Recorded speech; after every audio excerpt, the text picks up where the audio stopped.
सोनीपत में लगातार घट रहा है यमुना का जलस्तर घटने के बावजूद डर के साए में जी रहे हैं ग्रामीण। पानी के कारण खेतों में भारी नुकसान हुआ है। बताते चले कि टोंकी गांव के घरों में आई दरारें और कई मकान गिरे हैं। ये बड़ी जानकारी हम आप तक पहुंचा रहे हैं, जहां आपको बताते चले कि गांव के जो घर हैं इसमें दरारें आ गई हैं और इस कारण कई मकान गिर पड़े हैं, जिससे कि लोगों का भारी नुकसान हुआ है। खेतों में पानी भर जाने से फसलें भी बर्बाद हो गई हैं। तो सोनीपत में लगातार घट रहा है यमुना का जलस्तर, लेकिन इसके बावजूद भी लोग जो हैं वो बेहद परेशान हैं। अब यमुना का जल स्तर तो गांवों के अंदर कम हो चुका है, लेकिन जल स्तर कम होने के साथ ग्रामीणों की समस्या अभी ज्यों की त्यों बनी हुई है, क्योंकि गांव के अंदर यहाँ पर जो मकान थे उनके अंदर तरेड़ आ चुकी है और बहुत से मकान तो टूटकर गिर चुके हैं। ये लोग बहुत ही गरीब परिवार से संबंध रखते हैं और मेहनत मजदूरी कर अपना गुजारा करते हैं। ऐसे में इनके सामने ये समस्या है कि किस प्रकार से अपने मकानों की मरम्मत करा पाएंगे। तथा यमुना के पानी से बारिश से तबाह गांव पूरा हो चुका, मकान बैठ चुके हैं। सरकार से प्रयास है हमारी कि हमारे मकानों की मरम्मत की जाए। गांव में स्कूल है, उसमें पानी भर चुका और सरकार से दरख्वास्त ये है कि हमारे स्कूल को भी बढ़िया चित्रित करे जाए। बच्चों की पढ़ाई भी सही होनी चाहिए और गांव के मकान है जो इनकी रिपेयरिंग मकान बनाए जाए। सरकार से अपील हमारी यह है। अब हम परेशान हैं इस गांव से, क्यों है घरों में मकान गिर जाएंगे, दब जाएंगे, मर जाएंगे तो फिर जनता सरकार को वोट कहाँ से दे देगी जब पब्लिक मर जाएगी। इसीलिए सरकार से दरख्वास्त है हमारी, ये मकान हमारे खिल गए हैं, इनकी रिपेयरिंग मकान दिए जाए जनता को। और इस खबर पर अधिक जानकारी के साथ हमारी संवाददाता कविता शर्मा हमारे साथ जुड़ गई हैं।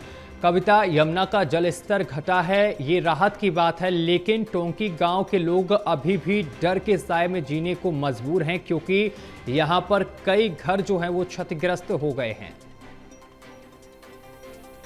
बिल्कुल, देखिए आपने सही कहा है, क्योंकि खतरा जरूर थोड़ा कम हुआ है और यमुना का जो जल स्तर है वो लगातार घट रहा है, ये राहत की बात है। लेकिन अगर खतरे की बात करें तो खतरा अभी भी बदस्तूर जारी है, क्योंकि यमुना के जो पानी ने कहर बरपाया है उससे न केवल खेत और फसलें चौपट हुई है, बल्कि गाँव में पानी घुसने की वजह से ग्रामीणों का जो आश्रय होता है उनका घर, वो भी पूरी तरह से कई ग्रामीणों के मकान जो है वो गिर गई हैं और जो बचे खुचे हैं उनमें भी दरारें आ गई हैं, जिनमें अभी ग्रामीण रह रही हैं और डर के साए में है कि कभी भी ये मकान जो है वो गिर सकते हैं। काफी बड़ी बड़ी दरारें यहाँ पर आई हुई हैं। इसके अलावा जो गांव का जो स्कूल है उसमें पूरी तरह से पानी भर गया है और बच्चों की पढ़ाई जो है वो पिछले कई दिनों से बाधित हो रही है। तो ऐसे में ग्रामीणों की चिंता अब ये है कि जल स्तर भले ही कम हो गया हो, लेकिन जो खतरा था वो अभी भी बरकरार है। जी कविता, क्या जिस तरीके से लोग जो ग्रामीण हैं वो प्रशासन से मुआवजे की मांग कर रहे हैं, इसको लेकर किसी अधिकारी या किसी नेता की तरफ से कोई प्रतिक्रिया सामने निकल कर आई है?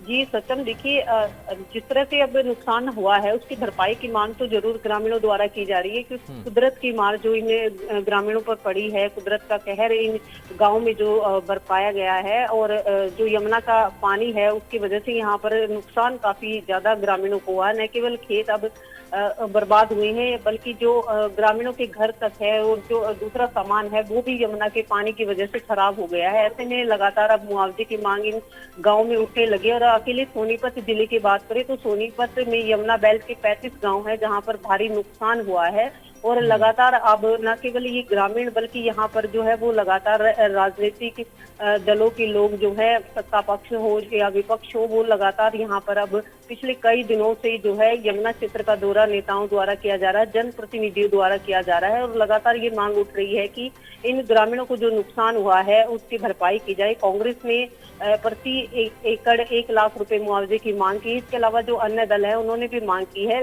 और साथ में अब जो लगातार जो है वो ग्रामीण सरकार से, प्रशासन से यही गुहार लगा रही है कि सबसे पहले तो जो गांव में जो पानी घुसा है उसकी निकासी की जाए, क्योंकि जो स्कूल है वो भी बंद है और इसके अलावा जो घरों में जो नुकसान हुआ है उसकी भरपाई के लिए तुरंत मुआवजे का ऐलान प्रशासन द्वारा किया जाए। जी चलिए, बहुत शुक्रिया आपका कविता, हमारे साथ जुड़ने के लिए और तमाम जानकारी साझा करने के लिए।